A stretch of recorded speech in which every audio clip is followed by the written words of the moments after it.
Hi, Uri 11E guilty சேல்ஸுக்கு உள்ளது.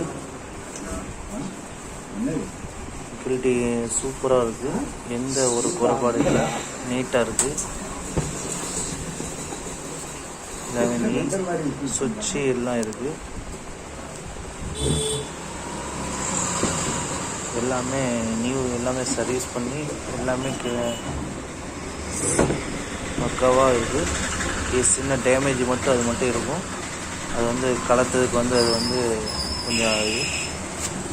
மிச்சப்படி எல்லாமே நீட்டாக இருக்கும். யாருக்கு தேவைன்னா கான்டாக்ட் பண்ணுங்கள். என்னோட நம்பர் என் இதுலேயே இருக்குது, 9943723305. இது என்னுடைய நம்பர். யூரி 8 ரூபா சொல்லுவோம். யாருக்கு தேவைன்னா கான்டாக்ட் பண்ணுங்கள்.